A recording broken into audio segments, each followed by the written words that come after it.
que se passa na mente de um churrascador em série? Haveriam motivos para isso? Uma vida triste? Uma trajetória conturbada? Ou seria tudo isso fruto de uma mente doentia?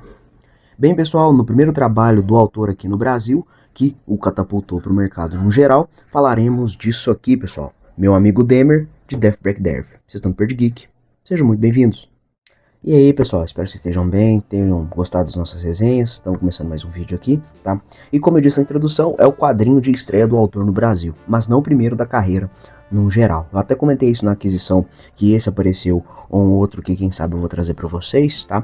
O Death Break Death, ele é um cara que tem muita qualidade no seu trabalho, mas ele produz muito pouco, muito por conta desse empenho, desse detalhismo. Tá, eu vou estar falando um pouco mais da própria obra e se eu conseguir aqui destrinchar um pouco mais da vida dele, né, do próprio autor, beleza? Esta é a edição, né, formato livro, tá, a ediçãozinha menor e tal, mas bem bacana, capa dura, recheio em offset, beleza? Death Back Death, como aqui, né, tal.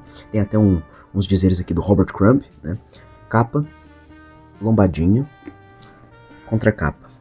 A, entre aspas, sequência, porque também fala de certas coisas da vida do próprio autor, é o Eu Lixeiro, é justamente nesse estilo também a lombada, é padronizada, né, para ficar pareadinho, assim como o Pipoca Nankin faz e tal, a Darkseid já fazia isso antigamente. É a primeira obra do autor no Brasil, como eu disse, por conta também tem a ver com Jeffrey Demer, estourou pra caramba e tal, eu acho que foi na série, né, no tempo da série que estourou e tal, né, inclusive o rapaz, é porque se não me engano tem o filme e tem a série, o da série, ele é bem parecido assim, ficou bem caracterizado, eu não assisti, eu sei muito pouco e tal. Coisas assim não me interessam tanto, a não ser que seja um negócio muito absurdo. Eu acho esse lance da morbidez do true crime algo interessante, mas não é, digamos assim, uma parada que eu acompanho com afinco, né? Tem gente que não gosta porque é muito triste, é muito mórbido mesmo e tal, mas no meu caso é só desinteresse, tipo, beleza, se acontecer um dia, eu assisto, eu leio, consumo e tal. Eu já me esquecendo, o trabalho ele é inteiramente preto e branco, tá? Não tem tom de nada praticamente, beleza? Pois bem, pessoal, do que vai falar o trabalho? É uma obra que retrata o dito Cujo. Ele morava no interior de Ohio, eu não vou lembrar a cidade específica, mas é justamente a mesma do autor. Eles foram colegas de classe por uns bons anos, assim, né? Vai falar também que ele era meio esquisitão e tal, isso tudo é explicado, né, na medida do possível ali, além da própria pesquisa do autor acerca do Demer. Ele era um rapaz, digamos, apático, invisível de certa forma, né, um rapaz que não passava muito nos olhares do pessoal, né? Ele passava desapercebido pela garotada da idade dele, e ele foi crescendo, recluso, retraído, e como se não bastasse também o lance da própria perseguição pelo ser diferente, né? O estereótipo do bullying e tal, se não me engano, a história se passa nos anos 70, as cagadas que ele faz, a maioria são nos anos 80, e ele é descoberto nos 90, né? Um negócio assim, se eu não me engano. Claro que, digamos assim, as coisas atrozes que ele fez foram em tempos espaçados, né? Acho que não foi de uma vez, até para esperar a poeira baixar. Ele estudava, ele era até engajado, um bom aluno também, se não me engano, mas ele sofria bullying, perseguição, levava cacete e tal, e como se não bastasse isso no âmbito escolar, né, na vida cotidiana da escola, ele também padecia de certas coisas dentro de casa. Os pais dele viviam brigando, sabe, da coisa mais, digamos, fútil até a mais barra pesada mesmo, que precisa ser discutida, né. Claro que não de entrar no cacete, de entrar na porrada, mas tem diversas partes ali, diversos momentos da obra em que mostra ele no quarto, ele na cozinha e o pau comendo no fundo, os pais discutindo, os pais brigando, gritando e tal. E você vê ali que durante o andar da obra ali, não só a própria questão da briga dos pais deixar isso afetar a criação dos filhos, né? Não mostra muito, se não me engano, o Jeffrey tem um irmão, né? Um irmão mais novo, mas não tem muito depoimento dele na obra e posterior também, pois a obra tem uma galeria extensa de extras, rascunhos, pesquisas, um negócio bem bacana mesmo. Eu já tô habituado com esse estilo dele, não por conta do Jeffrey, né, desse do Demer em si, mas por conta do Kent State 4 Mortos em Ohio, que foi resenhado lá no PSQ antigamente, vai estar passando aí, né. No caso é a penúltima obra, porque agora mais recentemente vai sair, né, já tá em pré-venda nos Estados Unidos e tal, um que chama Dissidents, né, tipo Os Dissidentes. E aí, no caso, o próprio Demer, nesse sentido, a gente vê que ele até certo ponto ele tentou, né, seja pela pressão social ou por uma vontade genuína, né, de querer ser uma boa pessoa, um negócio assim. Só que, diferentemente aí de que talvez um jovem, alguma coisa pode ver, né, que inclusive até hoje isso acontece, infelizmente, uma espécie de fatalidade da nossa sociedade nesse sentido, além da glamorização dos churrascadores, bandidos e não sei o que, né? Isso esbarra também, de certa forma, na tal da bandidolatria, que nem muitos falam aí hoje em dia também. De certa forma, é um dos contras que eu tenho contra o gênero do true crime. Não na questão de como eu abordo, eu sei que é um negócio até como forma informativa, documental, etc. Que no próprio Death Back Death ele ficou famoso por conta desse estilo, né? Não tanto jornalístico como o Joe Sacco, mas um lance mais documental, rotineiro, vida cotidiana. Essa glamorização, essa espetacularização, acho que é assim que seria, né? Transformar aquilo num show, né, na vida de um coitado, na vida de um merda, um cara que sofreu. Porque você lê a história e realmente os superiores ali, né, o pessoal da escola, relapso pra caramba. A juventude, cara na bebida, cara na droga, cara no ato do coito, etc. Então, assim, você vai vendo que ele não tá permeado das melhores companhias propriamente e nem no ambiente mais propício. Além disso tudo, salvo engano também, né? Porque tem um tempo que eu li, vocês me perdoem, mas ele é LGBT, ele é homossexual. Então, tem todo esse lance da treta psicológica dele, a pressão dos pais, o negócio da escola, e de certa forma, não sei se não se aceitar ou, no caso, achar alguém pra ficar do lado dele nesse sentido, né? Tipo, um amorzinho, um namoradinho e tal. Ele também tem esse lance da pressão. E isso vai comendo o juízo dele, vamos dizer assim. É perseguição dos colegas e adultos frouxos na escola, briga, cacete e porrada dentro de casa. Como eu disse, isso foi comendo o juízo dele. Então, no passar das partes ali, a gente vai vendo e avançando que não só a questão de que no passar da vida dele, né, dos anos ali pré-púberes e até da adolescência, beirando a vida adulta, e pelo menos ali também dele se formar da escola, isso tudo vai permeando os pensamentos dele de coisas mórbidas, pois tem vários momentos ali dele mexendo com um bichinho que já pereceu, olhando foto de gente que não tem nada a ver, que eu não posso falar aqui, né?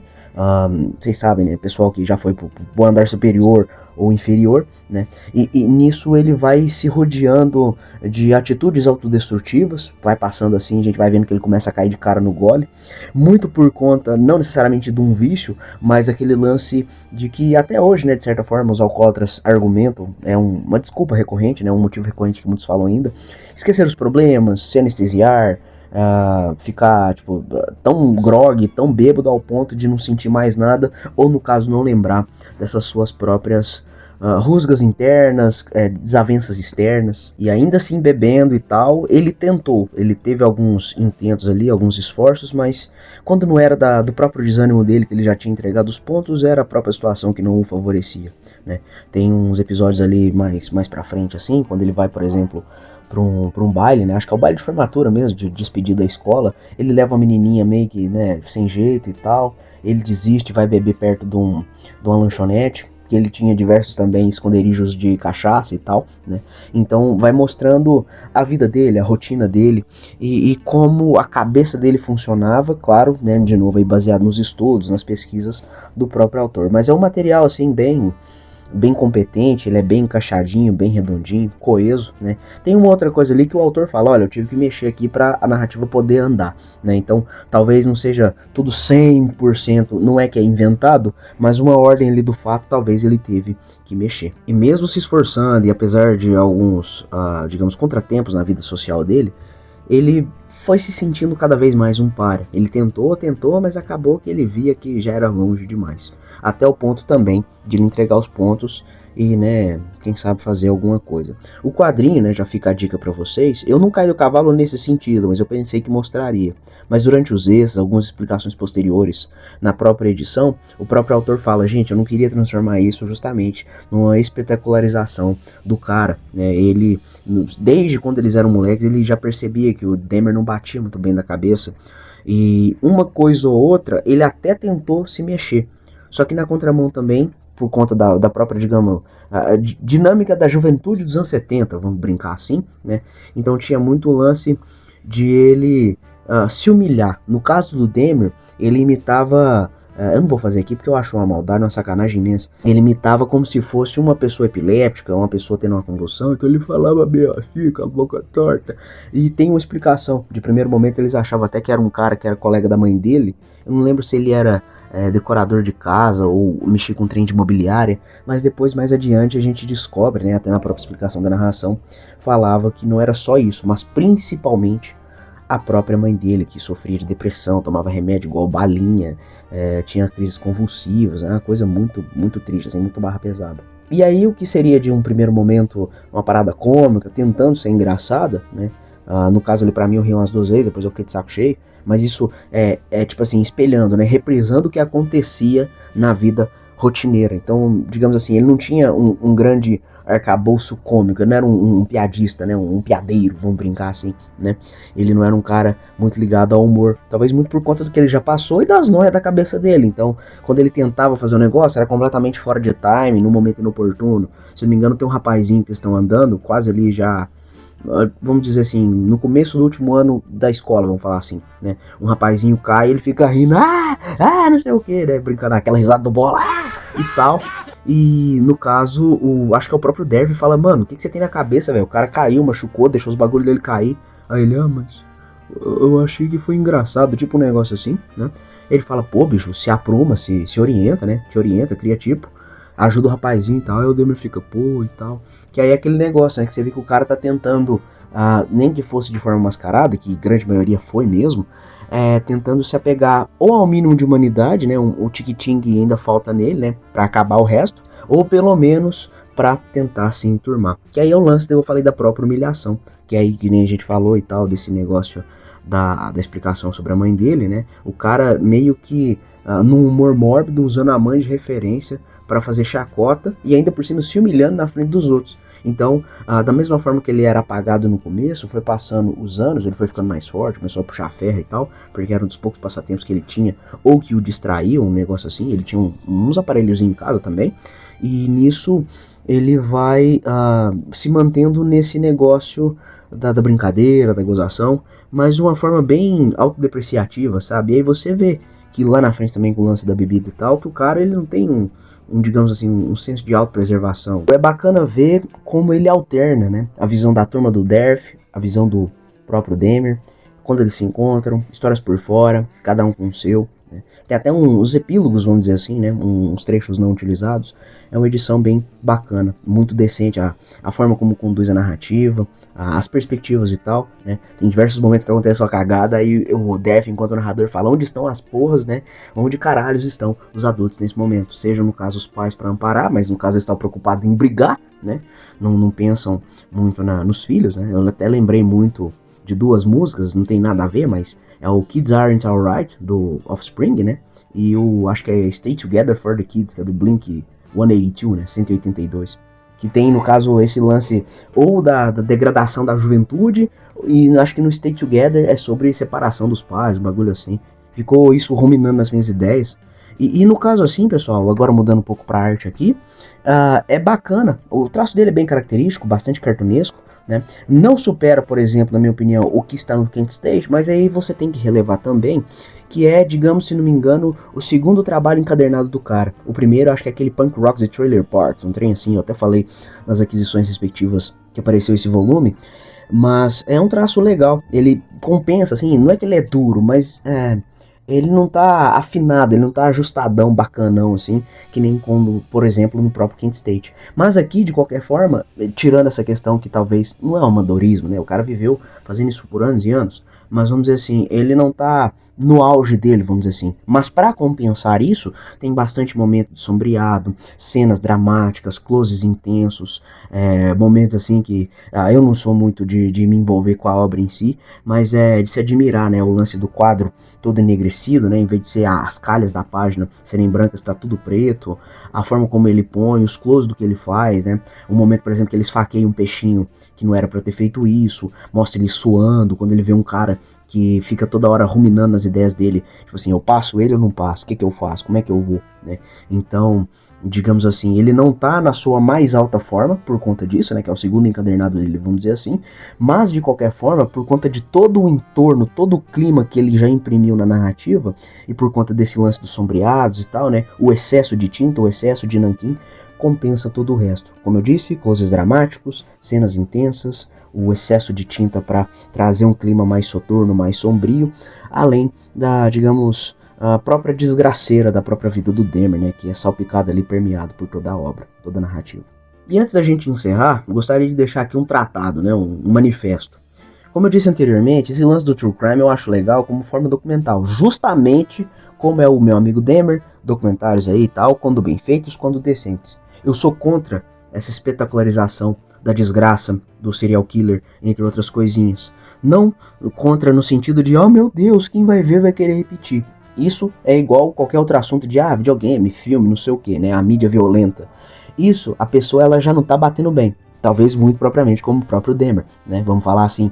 Só que nesse sentido, eu sou a favor de obras nesse sentido, tratando com o devido respeito ao fato, o luto dos que se foram, né? Porque tem a capivara, né? De que o Demer fez e tal. O extra, assim, é bem generoso, é bem rechonchudo, uma edição bem legal mesmo. Então eu sou a favor de que se aborde de uma forma mais séria. Claro que durante a obra tem uns momentos de respiro, que as molecagens, o negócio da turma do Derf, a molecada dele e tal, isso aí é uma outra coisa para trazer um respiro, o próprio Derf fala isso, né? E é previsível de certa forma, porque o Derf ele veio das tiras de humor, uns negócios assim mais cômicos, né? Mais engraçadinhos.